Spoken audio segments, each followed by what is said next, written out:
Magandang gabi mga kahuan. Narito na ang weather update today, live. So kung makikita po natin, wala naman tayong binabantayang anumang bagyo or low pressure area sa loob at labas ng ating Philippine Area of Responsibility. Pero meron tayong dalawang weather system na nagkakos nitong mga kumpul ng kaulapan dito po sa loob ng ating Philippine Area of Responsibility. Unahin na po natin ang shear line. Ito po yung salubungan na mainit na hangin, which is yung easterlies po natin, at malamig na hangin, which is yung northeast monsoon natin. Dahil po dito sa salubungan or interaction nitong dalawang weather system, ay ito po ay nagre-resulta sa kaulapan na tinatawag po natin na shear line. Itong shear line ay magdadala ng maulap na papawiri na may mga kalat-kalat na pag-ulan dito po sa may Aurora, Quezon, pati na rin sa Rizal at Laguna. Pangalawang weather system naman po natin ay ang Intertropical Convergence Zone or ang ITCZ. Kung makikita po natin, ito po yung kumpul ng kaulapan, lalo na po dito po sa may Visayas at Mindanao. Dahil ito, asahan din po natin makakaranas ng maulap na papawiri na may mga kalat-kalat na pag-ulan dito sa kabuuan ng Mindanao, Central Visayas, Eastern Visayas, Negros Island Region at pati na rin po dito sa may Palawan. Samantala, northeast monsoon ang umiiral dito sa malaking bahagi ng Luzon. Kaya ito rin po yung naging dahilan kung bakit po nag-shift itong shear line po natin downwards po. Dahil po dito sa northeast monsoon sa Metro Manila ay asahan po natin makakaranas tayo ng bahagya hanggang sa maulap na papawiri na may mga isolated light rains or yung mga pag-ambon po buong araw. Pero ito rin po ay asahan din po natin magiging mainit at malinsangan pa rin po ang ating tanghali hanggang hapon na may mga tsansa po na mga localized thunderstorm sa hapon at sa gabi para po sa nalalabing bahagi ng ating bansa. Kung meron po tayong nilabas na weather advisory kaninang 5 p.m. tungkol po sa ulan na possible na maging dala nitong Intertropical Convergence Zone at ng shear line. Kung makikita po natin, asahan po natin ang heavy to intense na pag-ulan dito sa Eastern Samar, dulot po ito ng Intertropical Convergence Zone. Pero makikita naman natin, moderate to heavy or 50 to 100 millimeters of rain ang aasahan natin dito sa Quezon, which is dulot po ito ng shear line. Pagdating naman po dito sa Catanduanes, Albay at Sorsogon, dulot pa rin po ito ng shear line. Samantala, Northern Samar, Leyte, Southern Leyte, Dinagat Island, Surigao del Norte at Surigao del Sur ay dulot naman po ng Intertropical Convergence Zone.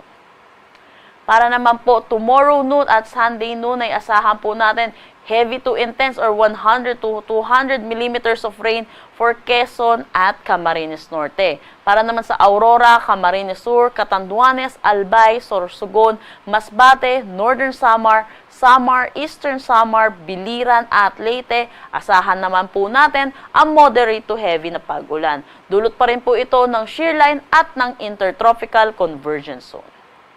Para naman po Sunday noon hanggang Monday noon ay kumikita po natin nabawasan na po yung mga lugar na aasahan po natin na may mga pag-ulan. Dulot po ito magdahil po sa paghina nitong tinatawag nating shear line. Pero asahan pa rin po natin ang moderate to heavy na mga pag-ulan dito sa Aurora, Quezon at Camarines Norte. Kahit po medyo hihina na po itong shear line po natin, ay asahan po natin makakaranas pa rin po ng mga possible flash floods at pagguho po ng mga kalupaan.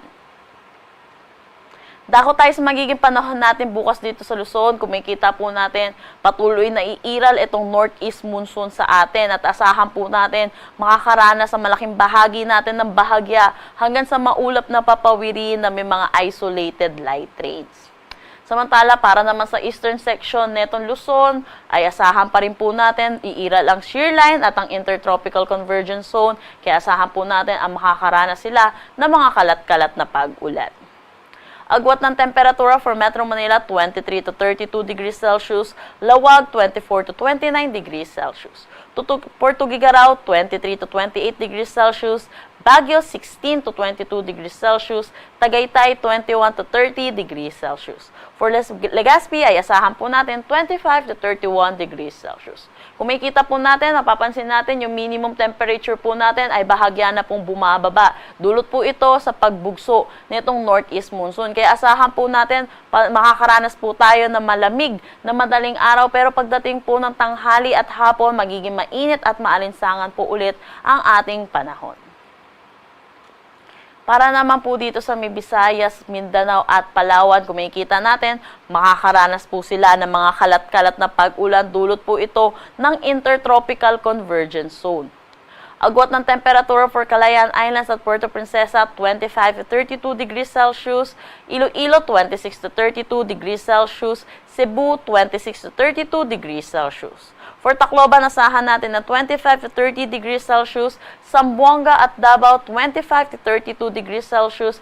At Cagayan de Oro, 26 to 31 degrees Celsius. Meron tayong nakataas na gale warning dito sa coastal waters ng Batanes, Cagayan kasama na ang Babuyan Islands, Ilocos Norte, Isabela, Aurora at Pulilio Island. Kaya pinapaalalahanan po natin ang mga kababayan po natin na delikado po pumalaot po sa mga nasabing coastal waters po natin.